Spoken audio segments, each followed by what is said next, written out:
Suku Hajong adalah kelompok etnis di India Timur Laut dan wilayah utara Bangladesh. Mayoritas suku Hajong menetap di India dan sebagian besar bertani padi. Mereka dikatakan membawa pertanian sawah ke perbukitan Garo, tempat suku Garo menggunakan metode pertanian tebang dan bakar. Suku Hajong berstatus suku terjadwal di India dan merupakan suku terbesar keempat di negara bagian Meghalaya, India. Suku Hajong termasuk dalam kelompok suku Bodo Kachari, yang nenek moyangnya bermigrasi dari Tibet ke lembah Brahmaputra di masa lalu. Dari sana mereka menyebar ke berbagai arah. Suku Hajong tidak memiliki sejarah yang tercatat dan referensi sejarah apapun yang tersedia adalah dalam bentuk legenda, cerita rakyat, dan kepercayaan tradisional. Suku Hajong percaya bahwa tanah leluhur mereka berada di daerah Hajo di distrik Kamrup Assam saat ini. Arti Hajong dengan demikian dapat dipahami sebagai keturunan Hajo. Dipercayai bahwa 12.000 suku Hajong melarikan diri dari Hajo dan menetap di kaki bukit utara perbukitan Garo. Dari sana, mereka secara bertahap memperluas pemukiman mereka ke arah tenggara, di sepanjang kaki bukit perbukitan Garo dan perbukitan Hasi Jaintia. Kepercayaan tradisional tentang migrasi mereka ini diperkuat dalam banyak cerita rakyat suku Hajong. Menurut legenda yang beredar di kalangan suku Hajong, mereka adalah Suryawanshi, Hajong, pekerjaan sampingan, atau keturunan Surjodyawa Taubila, dewa matahari, dan merupakan kaum kesatria. Dilaporkan bahwa, pada tahun 1939, suku Hajong menyelenggarakan sebuah kesatria sanmelan untuk kesejahteraan masyarakat dan untuk menegakkan ketaatan pada tradisi mereka. Dipercayai bahwa jantung asli suku Hajong di perbukitan Garo berada di daerah yang sebagian besar terletak di sepanjang kaki bukit timur laut dan barat daya perbukitan Garo dan sebagian kaki bukit selatan perbukitan Hasi dan Jaintia. Hamparan tanah yang luas dan datar di kaki bukit ini, yang setengahnya mengelilingi kedua bukit ini, sebagian berada di distrik Golpara di Assam saat ini, sebagian di distrik perbukitan Garo di Meghalaya, dan sebagian di distrik Mymensingh dan Sylhet di Bangladesh. Menurut cerita rakyat, tempat tinggal Hajong dikatakan dimulai dari sebuah desa Hajong kecil bernama Warkuna yang terletak di sudut timur laut kaki bukit Garo Hills, dan berakhir di desa Hajong kecil lainnya bernama Jumakuna yang terletak di sudut tenggara kaki bukit Jaintia Hills. Tempat tinggal Hajong konon hanya tersebar sejauh ini dan tidak lebih jauh dari kedua desa ini di kedua arah. Saat ini, Hajong tersebar di seluruh timur laut India dan Bangladesh dengan mayoritas penduduk berada di sisi perbatasan India. Di India, suku Hajong ditemukan di perbukitan Garo dan Hasi di Meghalaya, sebagian besar di sepanjang distrik perbukitan Garo barat daya di perbatasan Meghalaya dan Bangladesh. Mereka juga tinggal di distrik Dhubri dan Golpara di Assam bagian bawah, Dhemaji, dan distrik lain di Assam bagian atas hingga Arunachal Pradesh. Di Bangladesh, suku Hajong ditemukan di divisi Dhaka Utara, meskipun ada laporan yang belum dikonfirmasi tentang beberapa suku Hajong yang tinggal di divisi Chittagong. Jalur perbatasan sempit yang memanjang dari distrik Serpur di barat hingga distrik Sunamgan di timur dapat dianggap sebagai pos terdepan selatan komunitas Hajong yang lebih besar. Bahasa Hajong tergolong bahasa Indo-Arya. Bahasa ini memiliki beberapa kesamaan dengan bahasa Assam dan Bengali, dua bahasa yang dituturkan di wilayah tersebut. Pada saat yang sama, kesamaan tata bahasa tertentu seperti penandaan kasus dapat ditemukan antara bahasa Hajong dan beberapa bahasa Tibet-Burma yang dituturkan di lokasi geografis yang sama. Bahasa Hajong awalnya adalah bahasa Tibet-Burma, tetapi sekarang dianggap sebagai bahasa Indo-Arya dengan akar bahasa Tibet-Burma. Bahasa ini dituturkan oleh lebih dari 175.000 etnis Hajong. Bahasa ini ditulis dalam aksara Nagari Timur. Bahasa ini memiliki banyak kata serapan dari bahasa Sanskerta. Fonologi bahasa Hajong memiliki vokal tambahan yang tidak ada dalam bahasa Indo-Arya lainnya, tetapi khas untuk keluarga bahasa Tibet-Burma. Fonologi bahasa Hajong memiliki 23 fonem konsonan, 8 fonem vokal, dan 2 aproksiman yang memiliki beberapa karakteristik konsonan yaitu W dan J, yang bertindak sebagai diftong, meliputi harmoni vokal dan penghilangan konsonan akhir. Menurut salah satu dari beberapa hipotesis, bahasa Hajong memiliki asal-usul Sino-Tibet yang direfleksikan oleh Bengali kuno, dan beberapa petunjuk tentang asal-usulnya dapat ditunjukkan melalui penanda kasus di Hajong. Suku Hajong dikenal dengan gaun tenun mereka. Suku Hajong dikenal dengan tenun dan kerajinan tangan mereka. Kegiatan rumit mereka masih dilestarikan dan diwariskan dari generasi ke generasi, meskipun mungkin ada perubahan kecil dalam gaya hidup dengan pengaruh gaya hidup Barat. Menenun merupakan pekerjaan rumah tangga integral yang penting bagi para wanita dan sebagian besar waktu orang dapat melihat wanita Hajong mengizinkan dan mengenakan pakaian tradisional mereka. Ini adalah salah satu fitur penting yang diamati dalam kelompok etnis ini dan itu mengungkapkan rasa sayang mereka terhadap nilai-nilai tradisional mereka. Wanita Hajong merasa bangga bahwa mereka dapat mengizinkan pakaian mereka sendiri dan juga pakaian anak-anaknya dan anggota keluarga. Bagi para gadis, pengetahuan tentang jaminan dianggap sebagai peristiwa utama sebelum menikah, tetapi karena pengaruh barat, tradisi ini tidak dipatuhi secara ketat oleh wanita yang belum menikah. Setiap rumah tangga memiliki alat tenun tradisional yang disebut bana. Ada dua jenis alat tenun tradisional, salbana dan sipnibana. Sipnibana hanya dioperasikan dengan tangan dan tidak memerlukan penggunaan kaki. Wanita suku ini terutama mengenakan patin, rok melingkar yang menutupi bagian atas dan bawah tubuh dari dada sampai betis. Wanita di kelas atas mengenakan patin panjang yang jatuh ke lantai sementara wanita di kelas bawah mengenakan patin yang lebih pendek yang panjangnya mencapai pergelangan tangan kaki. Patin adalah sepotong kain persegi panjang berwarna-warni bergaris horizontal dengan lapisan bergantian warna yang berbeda antara garis-garis merah dan tepi horizontal tebal. Patin, juga disebut pate atau patni, terdiri dari dua set garis utama, kan dan gao. Jika patin diamati dengan garis-garis yang sejajar dengan pemandangan kota, sepertinya berada di ujung atas dan bawah patin, sedangkan gao adalah bagian tengah patin yang lebih besar. Merah adalah warna utama yang digunakan dalam ranga patin, yang dikenakan oleh wanita muda, sementara wanita setengah baya tampak mengenakan patin dengan garis-garis yang lebih kecil dalam nuansa hijau. Kaum perempuan, saat bekerja di ladang menggunakan kompes sebagai banong atau ikat pinggang. Kompes adalah selendang brokat yang sebagian besar digunakan oleh kaum pria, tetapi kaum perempuan sering menggunakannya untuk mengikat pinggang mereka. Kaum lelaki mengenakan sepotong kain tenun yang disebut ningti atau bija kapur, yang dikenakan dengan gaya dhoti. Selama musim dingin, baik pria maupun wanita menutupi tubuh mereka dengan selendang brokat tradisional yang disebut ergon, dan kaum lelaki menjaga leher mereka tetap hangat dengan kompes. Jenis pakaian lain yang digunakan oleh kaum Hajong adalah gamsa yang mirip dengan ngamosa dan pasra dari Assam, selendang tipis yang disulam. Buksuli adalah kemeja tradisional yang digunakan oleh kaum pria. Suku Hajong dikenal dengan gaun tenun mereka. Suku Hajong dikenal dengan tenun dan kerajinan tangan mereka, kegiatan rumit mereka masih dilestarikan dan diwariskan dari generasi ke generasi. Meskipun mungkin ada perubahan kecil dalam gaya hidup dengan pengaruh gaya hidup barat. Menenun merupakan pekerjaan rumah tangga integral yang penting bagi para wanita dan sebagian besar waktu orang dapat melihat wanita Hajong mengizinkan dan mengenakan pakaian tradisional mereka. Ini adalah salah satu fitur penting yang diamati dalam kelompok etnis ini dan itu mengungkapkan rasa sayang mereka terhadap nilai-nilai tradisional mereka.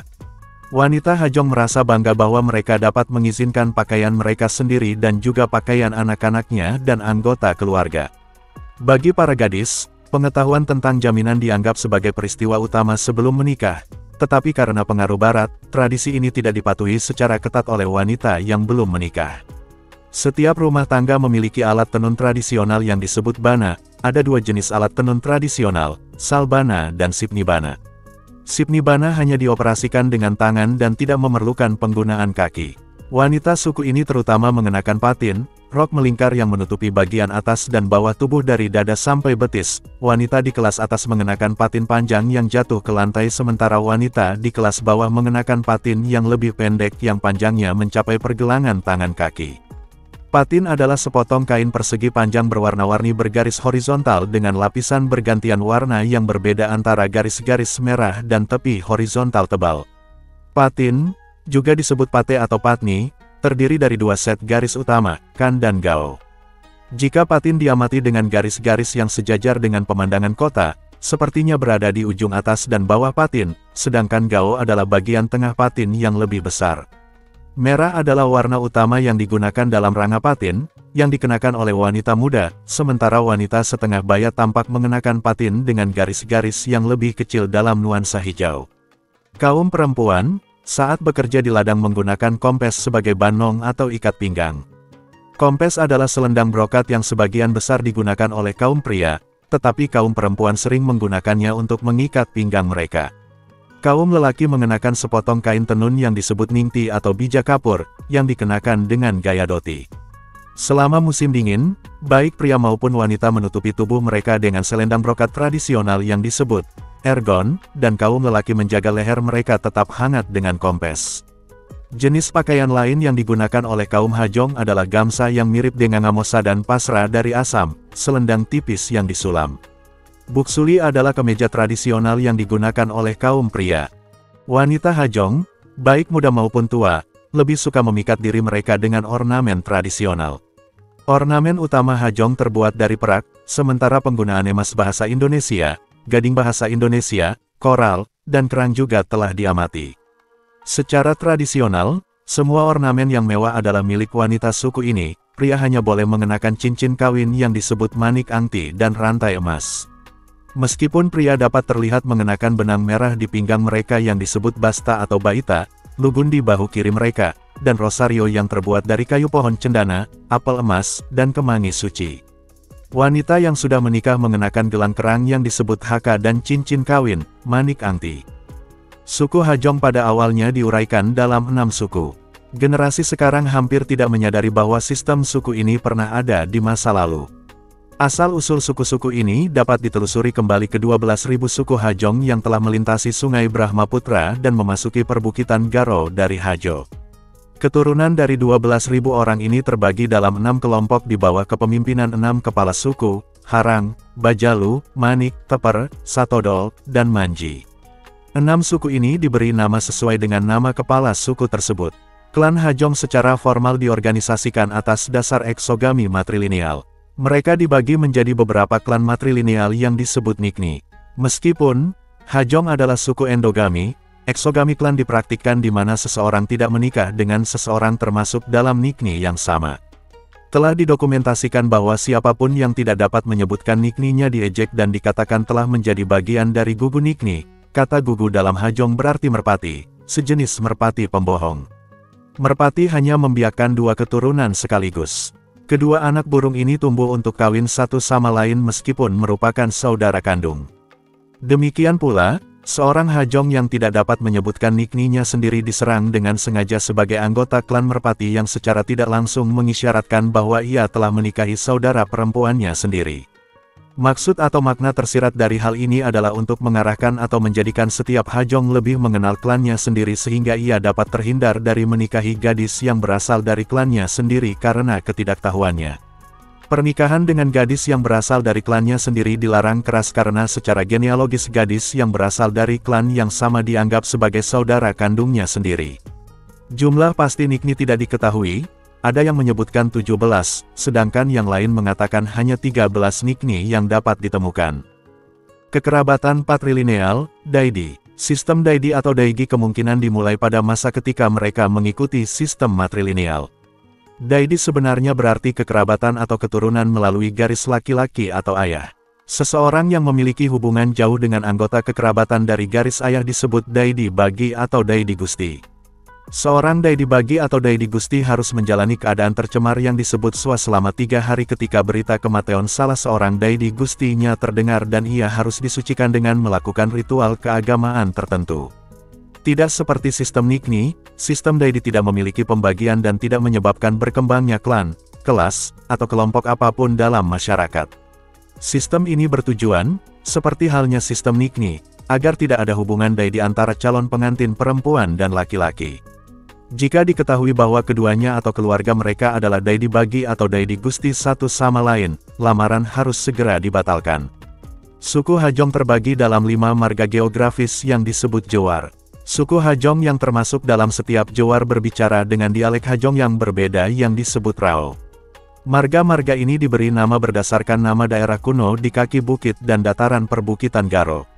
Di antara marga-marga ini, marga Barohajari dinamai berdasarkan daerah tempat 12.000 suku Hajong dari Hajo pertama kali menetap di perbukitan Garo. Kelima jowar tersebut, Doskina, Korea, Susungya, Barohajari, Mesparya. Suku Hajong sebagian besar beragama Hindu. Semua adat Hindu dipatuhi sejak lahir. Kepercayaan Hindu telah terjalin erat dengan budaya asli mereka dan tidak mungkin memisahkannya. Adat keagamaan yang dipraktikkan oleh suku Hajong saat ini dapat dianggap sebagai pengikat agama rakyat dan Hinduisme mereka, karena tidak dianggap bertentangan dengan ritual agama animisme tradisional mereka, sehingga melahirkan jenis baru Hinduisme sinkretis.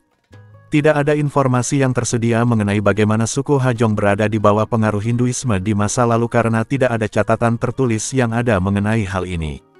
Hanya upaya yang dapat dilakukan dengan mengacu pada tradisi, adat, konvensi keagamaan mereka, yang beberapa di antaranya masih diikuti oleh suku Hajong dan juga dalam konteks suasana keagamaan yang ditemukan telah terjadi pada masa itu di tempat nenek moyang mereka tinggal dan dari mana mereka dikatakan telah bermigrasi.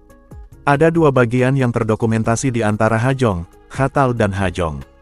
Perbedaan utama antara kedua bagian ini adalah bahwa Khatal melarang penggunaan dan persiapan bir beras.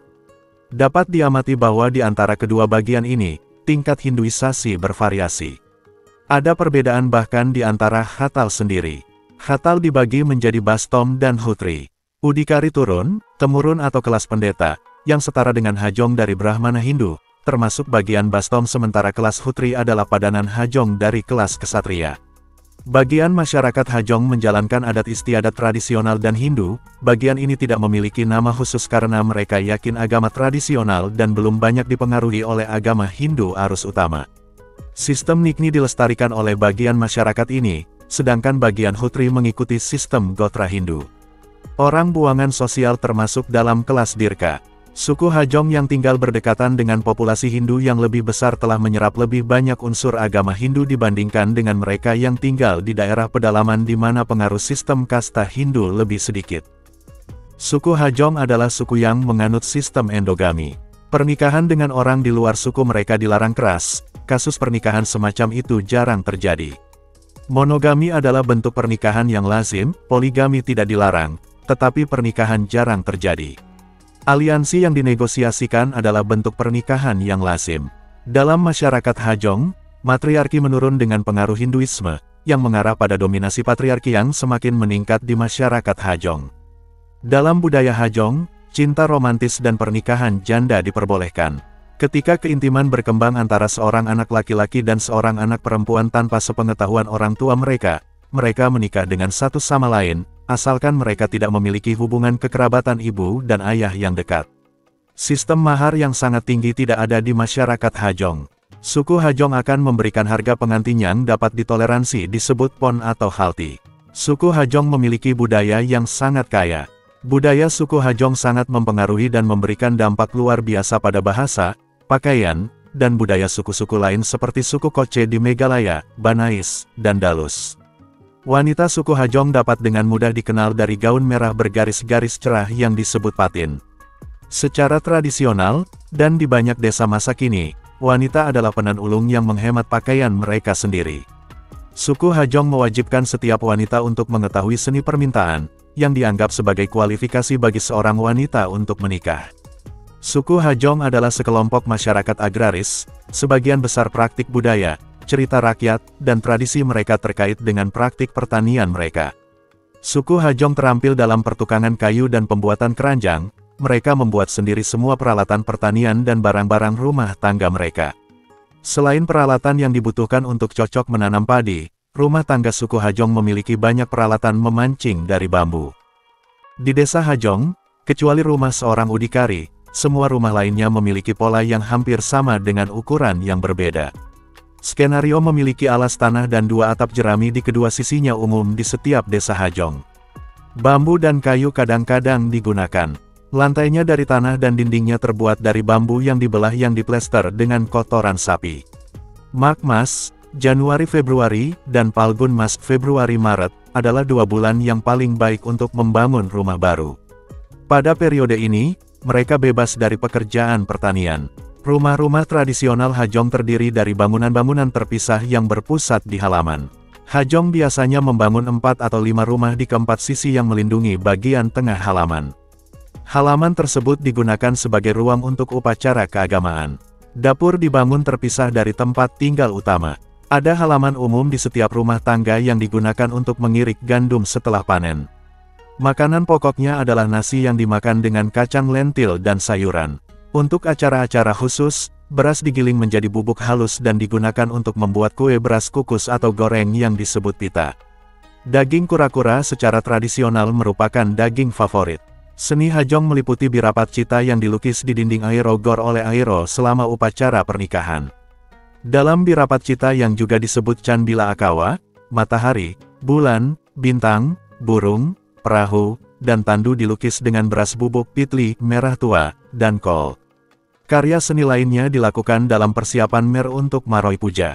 Dalam Mer, berbagai dewa dan dewi serta benda-benda kekayaan lainnya dilukis, dimaksudkan untuk pemujaan Dewi Ular Kani Diao. Seni rakyat populer lainnya di antara para Hajong adalah pemotongan kertas. Potongan kertas dengan desain yang rumit digantung di pintu selama pernikahan dan acara-acara perayaan lainnya. Pohon pisang seremonial sering didekorasi dengan potongan kertas yang rumit. Pusna adalah salah satu festival terpenting yang dirayakan oleh suku Hajong untuk menandai berakhirnya musim dingin dan bulan Pus. Ini adalah perayaan Makar Sakranti, dengan pesta yang berlangsung selama seminggu. Orang Hajong merayakan festival Hindu seperti Durga Puja dan Kamahya Puja. Mereka juga merayakan beberapa festival tradisional. Ritual tradisional dilakukan oleh seorang diushi atau nungtang, seorang dukun Hajong. Bastu Puja, sebagai salah satu festival tradisional, tidak melibatkan penyembahan berhala dan dirayakan di daerah di luar lokasi desa, yang disebut Bastu Hali atau Bastu daripada. Dalam Bastu Puja, kura-kura dan merpati dikorbankan untuk Bastu Diao. Festival lain disebut Chor Maga di Mimensing dan Chor Hila di India. Chor Hila dirayakan selama bulan Oktober di distrik perbukitan Garo Barat Daya Meghalaya. Selama festival ini, sekelompok anak muda berkeliling setiap rumah di desa, atau dari desa ke desa, memainkan musik dan menyanyikan lagu-lagu daerah, terkadang cerita dari Ramayana. Para pihak yang menerima sejumlah beras atau uang sebagai ketidakseimbangan atas penampilan mereka. Karena setiap orang, baik muda maupun tua, datang untuk menonton pertunjukan, ini dianggap sebagai kesempatan untuk melihat calon pengantin. Suku Hajong juga merayakan festival panen pramusim hujan yang dikenal sebagai Biswa. Puja Kani, Puja Katka, juga dilakukan pada hari terakhir bulan Serabon dan Kati. Hari Sarat Purnima dikenal sebagai Kujai Gor di antara suku Hajong.